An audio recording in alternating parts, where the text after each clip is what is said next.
Hi, everyone. Welcome to Sudozi Finance Friday. Every Friday, we welcome a very special finance executive. This week, I'm excited to welcome Jen Ford to the program. Welcome, Jen. Thank you so much for having me, Rose. I appreciate it. And I am Jen Ford. I am an operator turned advisor, and I'm looking forward to catching up with you today and talking a little bit about my career journey. Yeah, so the theme today is going to be operating from a place of scarcity. I had the opportunity to meet Jen, was it a year ago, maybe? Here in Austin. Think about And that. yeah, and this was, Q2 2022, things were starting to be less free, and there was a little bit more efficiency talk, and things have, especially in the startup world, where there was essentially free money. That mindset has really shifted this last year, and so we're really excited to dig into this with you today. Um, maybe through the experiences you have, bring us back to those early days at Dell, maybe deep in the spreadsheets, learning the processes. What were those times like? And yeah, would love to hear how you thought about that scarcity and efficiency even from the beginning. Yeah. Great question. And yes, I started my career at Dell over 20 years ago. It was a great foundation. I had a really terrific experience there. And, I learned a lot of things like um, how to do the spreadsheet work and how to tie the pretty bow around the presentation and how to get things approved in a really large organization. And all of that was great. But I think one of the biggest things I took away from that experience at Dell was really, if you don't measure it, you can't manage it. And I think that has been something that's really stuck with me throughout my entire career. And I think is really relevant when we're talking about scarcity. You've got to measure what you want to manage. I talk a lot about this operating rhythm or framework that really requires that you plan, do, measure, and act. And that measurement portion is really, really important, and something that I think sometimes companies don't do enough of. Yeah, especially just depending on what the objectives are, right? And the team size, you may not even have you may not even know what data you need to measure until you work with someone like you or someone who's of a finance mindset to come in and share this perspective of the business. Um, I know you did a lot of things at Dell. Share a little bit about that transition into and like that entrepreneurial spirit coming in towards the end of your Yeah. time at Dell, and how you made decisions about that transition. Yeah. Well, I was working at Dell, a huge company. And even though I enjoyed a lot of what I was doing, I frankly felt like a cog in the machine. And I wanted to do something where I felt I had a bigger impact. And so I started my own company. It was a handbag and diaper bag company. We created products that we sold in the US and Europe. And I think one of the things I learned is that I'm probably not an entrepreneur, but it gave me a huge respect for entrepreneurs. At the end of the day, like, I didn't want to wear all of the hats. And so what I learned from that is you really have to lean into your strengths and then Hmm. hire the people who complement you to help build a great team. And so that was an important learning for me. It also led me to start working for progressively smaller companies over time, Mm-hmm. because I did feel I was able to impact the outcomes of the business much more clearly when I was in a Yep. smaller company. Got it. Got it. And in terms of you're doing this entrepreneurial thing, doing wearing literally every hat, swapping them out every hour. Yep. At what moment and how did you go about transitioning back to a finance role? Was it like, hey, this opportunity came to you from your network? Were you seeking a specific industry, a specific role? Like, how did that happen? Because I know the question is coming from a place where I know a lot of people are thinking about, you know, maybe this isn't the exact role for them. How do they get into that next role? Yeah, well, I think it was twofold. So I had started the handbag company at the same time I was having my first child. And I thought, this is great. I'll have this company, I'll be working from home a lot of the time, and I'll be able to spend more time with my child. And it was very quickly evident to me that staying at home with my child was probably not the best fit for me long term and was not going to make me the happiest mom I could be. And so I think that was definitely part of why I went back to an office, but it was also about leaning into my strengths, right? It was, I Mhm. know what I'm really good at. And so Mhm. um, what I did was I found a way that I could really leverage those strengths in a role. And so, those two things kind of brought me back into corporate culture. Um, that said, I think it was a job that I found through my network. But it probably wasn't the right fit culturally. I think, as many of us have done at one point or another in our career, I probably sort of pulled the trigger too quickly and didn't spend enough time really evaluating all of the opportunities. And I was kind of in a hurry. Like I said, I was done with staying at home. Mhm. Mhm. Mhm. And so Yep. joined a company. And I think one of the big learnings for me there was how important cultural fit is, but also for me personally, being really passionate about the product or service that the company provides is really important. And, high tech, this was Freescale, and high tech just isn't my thing. I Yeah. used to joke with Yeah. the engineers I supported that on the weekend they would read the Electrical Engineering Times and I read People magazine. And it was like, it wasn't the perfect fit. And so I think, realizing that was an important learning. And, people are always like, oh, was that a mistake? And I just don't look at life that way. I think there's something to be learned from every situation. And that was something Mhm. that I took away. And then the next move I made was to a much better fit. I joined a small startup called 𝐜𝐴𝐽𝐻, which is now Verbo. But 𝐜𝐴𝐽𝐻 at the time, this was pre-IPO. They were still pretty small, but growing really quickly. And it was a vacation rental marketplace. So travel is one of my great passions. And immediately I felt a better version of myself because I completely understood the product. I was super proud of what we were doing. And my mind was not as taxed with something that was frankly like over my head, which Mhm. semiconductors was. And so I think that was like a really important learning. And I am proud that I corrected that on my next move. And I had a great experience at 𝐜𝐴𝐽𝐻. It was a wonderful place to work with a great group of people. And I got to experience a lot of things. I was there before the IPO, part of the IPO team, and was doing FP&A initially, and then was asked to start the first investor relations Hmm. team at the company. And this was a scary thing for me. I had not done investor relations. I had pretty much been focused on kind of internal business partners in all of my work being in finance. And so the idea of speaking externally and talking to investors was very intimidating to me. But it was definitely one of those moments in my career where when the CEO and the CFO ask you to do something and you're not sure you can do it, you just need to know and believe that they see something in you that Yeah. you haven't yet seen in yourself. And so that was an amazing experience. I came out a better version of myself, and it was because what I learned is that the real growth comes when you do things that make you really uncomfortable. And so I grew a lot in that role, and just had a really, really kind of special time at 𝐜𝐴𝐽𝐻, and it was a great experience all around. Yeah, that's fantastic. What such a unique opportunity to have there too. I know one thing many of our listeners might have a question about is as you were transitioning to that more external investor relation role, like what would be one tip or one advice for yourself going from that more corporate FP&A internal strategic finance role into a little bit more of an external facing role? I mean, I guess there's a lot of tips, but I think the thing that really helped me the most in being successful is to realize, like anything in life, the more you practice something, the better you get. So I initially was very intimidated to be talking to investors and, feeling like anything I say could impact the stock price and just having to be Yeah. really careful. And Yeah. um, the truth was, after about 6 months, I realized there's a rhythm to it. And a lot of the questions Hmm. you get are very similar. And I had the luxury of having worked in FP&A, and I really knew the company inside and out. So I had a great deal of knowledge about the company. And so it was having confidence in that, but practicing to the point where it became more comfortable and didn't feel sort of as new. And I think this is true, right? Like, I mean, I tell my kids this all the time. If you want to get better at something, you've got to put in the time, you've got to Yeah. practice. And so, Yeah. I Yeah. think that was something I learned about that experience too, which is not unique to that necessarily, but was something that really helped me a lot. Yeah, that's fantastic. It doesn't come for free.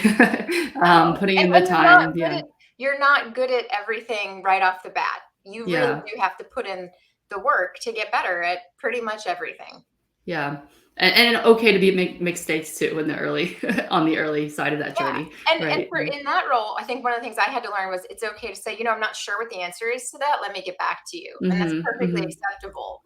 mhm. No one knows the answer to everything, and so I got a lot more comfortable with that, Yeah, and I think that that served me well as a CFO later in my career. yeah. Excellent. I know in terms of timing, I wanna get to turnkey soon, but before we do that, any highlights from Snap you wanna just share? Any sort of stories or takeaways there Yeah, before I we think, move on? Snap Kitchen is where I learned to be a CFO. I definitely came out a better version of myself. It was a tough environment. The food industry can be low margin, and so it's tough, but it definitely set me up for my next role at Turnkey, which is my most recent corporate role, where I was chief commercial officer and CFO. And when I joined the company, they were kind of like on the tail end of successful startup, as I would say, and then we really grew and matured over the next 4 years that I was there, up until the time that the company was acquired by a competitor. And it was just a great run where I learned a lot about myself. I learned a lot about leadership.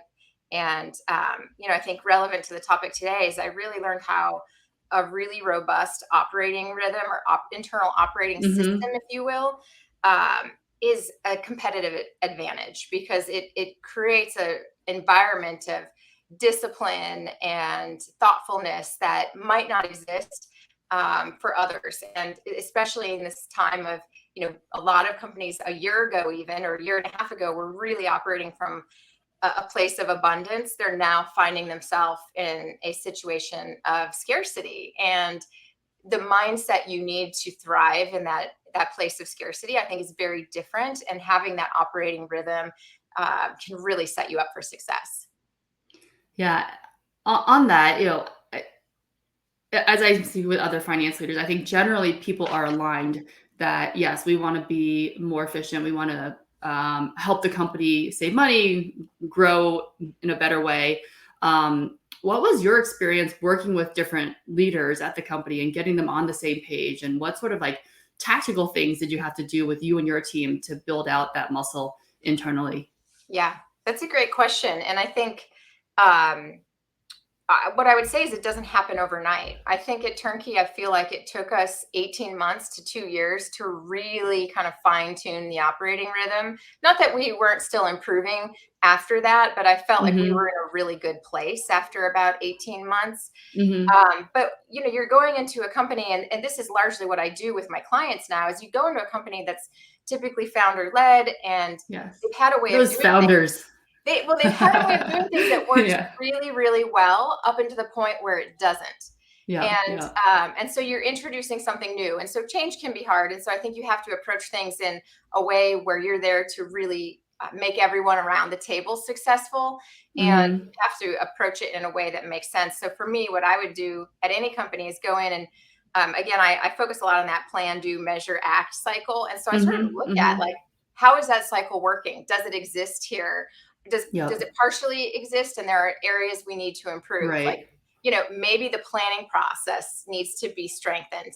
Maybe there's a lot of decisions made a little too quickly, or there Yeah. aren't trade-offs or prioritization happening. So Yep. that might be the area you need to focus. Or it might be, hey, you're measuring your KPIs, but when you have a KPI discussion, it's just like a readout. There isn't the associated Mm. action that needs to go Mhm. along with Mhm. it. So then you can Mhm. focus on how you create the environment of action and accountability around those KPIs. So plan, do, measure, act. We kind of look at each of those areas, and that's how I would encourage anyone to approach it. But at the end of the day, like, you can't go implement these changes or develop an operating rhythm without having buy-in from all the Yeah. people who you're going to be Yep. asking to do things. And so at the building those relationships and making sure people understand how this is going to make them more successful, I think is a really, really important part of the process that cannot be overlooked.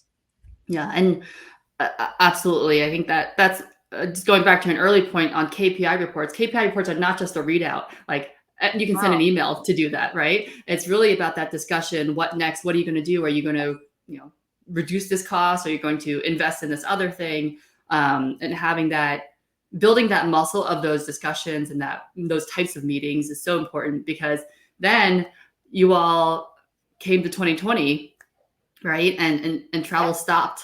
Yeah, I mean, we had spent a couple of years really building this muscle, if you will, and this discipline around how we operated internally. And I think we were so fortunate and lucky that we had done all of that hard work, because when the pandemic hit, I mean, we were a travel company. We went from a very healthy growth rate to essentially no revenue overnight. And we really had to pivot, and we had to be able to move quickly, but be very thoughtful in how we proceeded. And so that framework that we already had in place helped us tremendously. So super, super important. And I mean, the reality is, like, it's easier to operate under any sort of framework in good times. It's really the tough times where you need to have this kind of discipline and structure. And by the way, like, I think this is important for finance individuals to think about. I'm not talking about like gating things. We're really enabling. And I actually think that when you have this plan, do, measure, act cycle, it actually opens up room for more creativity and risk taking, because you have sort of a safety net in your internal processes. Yeah. You're going to know if something's not going well right away. And you have that discussion about KPIs to be able to say, hey, this isn't working. Let's talk about what we're going to do to change the trajectory of that. Or on the flip side, hey, this is going really well. Let's lean into that and do more of that. And so I think that whole operating rhythm is super powerful. Yeah, and that, like, setting boundaries can actually sometimes allow people to do more, right? Because they know where the boundaries are. For sure. I think it's super empowering, because people, they have more autonomy and they know kind of what those guardrails are. Most people want some sort of expectations and structure. This doesn't mean dictating to them. It just means giving them some guardrails and then having the touch points in place so everyone's on the same page. Yeah, absolutely. All right. So then, you go through this transition with the company, and you've decided to do your own thing for a little bit, these last 18 months. Share what that experience has been like working with founders. Yeah, it's been great. So I've essentially moved from full-time operator to an advisor. I work exclusively with founder-led companies who have been wildly successful as entrepreneurs. So they have this successful startup, and now it's time to transition to more mature scaling organization. And I really act as an extension of the team, on a part-time basis and a flexible basis, to come in and help implement pieces of that operating rhythm that we talked about. And so I assess sort of where could they make their internal operating system more robust, and then actually do some of the heavy lifting to help them implement that. And the kind of founders, I work with tend to say, hey, I have a really great team, but we're struggling. I'm struggling with delegation, and I'm struggling with accountability, or, we have changing priorities, so I kind of diagnose based on what keeps them up at night and what's difficult. And then we work together to really strengthen that operating rhythm and drive better business outcomes, which at the end of the day is what people want. Those over time, that ultimately is going to create more value, and I think help them be more successful as a CEO too. Yeah, definitely. In terms of the most of the CEOs and founders you work with, do you have to convince them that this is valuable, or do they already know and they're looking for you to help guide them to that point of more efficiency? I think most of them, if they're willing to be vulnerable, know that there's some opportunity to improve. Each of us can improve, right? And we're all learning as we go. And so I think most of them recognize that. I think what can be harder is whether or not they feel they can prioritize the time needed to actually invest in making some of these changes. And I never want to go in. I'm like the anti-operating partner. I had sort of a negative experience working with an operating partner at one point in my career. And the reason I didn't care for it is because I felt like people were coming in, looking over my shoulder and telling me what to do, but not actually rolling up their sleeves. And so my approach is much more side-by-side partnering, either with the founder or maybe their CFO, to help implement some of these things. But it takes time on their part. And so if they're not ready to dedicate the time to it, then it's not the right time for us to partner. And maybe they'll be ready, 6 months or 12 months down the road. But, I think that's kind of more of where the convincing comes in, is to actually invest the time in making these changes. And it pays off. But like I said, it doesn't happen overnight, which can make it a little bit tricky, which, as a founder, there's only so many hours in the day. And so you're Yes. really feeling pulled in multiple directions. So I try to do some of the heavy lifting so that they feel like they are actually freeing up more capacity. But I also need some of their mental mind share to make some of these changes Yeah. happen. Yeah, absolutely. Makes a lot of sense. And maybe, I think all the founders who are working with you are super lucky to be able to work with you. All right. We're going past time as when we were discussing before, and we thought we would be. One last question here before we wrap up. What's one thing earlier in your career you would have spent more time on? Yeah. And it can be on this, if this theme of scarcity or something else. Yeah, I mean, I would tell you, so I didn't grow up in a family of business people, especially not in the corporate world. And I think one of the things I didn't realize until much later in my career was the importance of networking. And so it was really not until midway through my career that I really started putting emphasis on networking, going to events, making sure people outside of the company knew who I was, knew what I wanted to do next, knew what Mm-hmm. my strengths were. And so I think I was a little late to the party on that. In hindsight, I wish I would have done some more of that sooner, but I'm glad I started when I did, and didn't wait any longer. And I would tell you that networking has been just huge in terms of my career moves, over the last 10 to 15 years. And so it was definitely worth the investment. And now that I'm advising, I mean, my network is basically where all of my clients come from. And so, Yeah. it's incredibly important, but I just didn't have exposure to understand just how important it was until, I was 30 something years old. I think a lot of us are in those situations. My parents are, nurses, doctor. So, yeah, definitely. Well, thank you so much, Jen. You've been so generous with your time. I hope you have a wonderful weekend. And thanks again for joining us on Sudozi Finance Friday. Thank you so much for having me, Rose. All right, have a good one.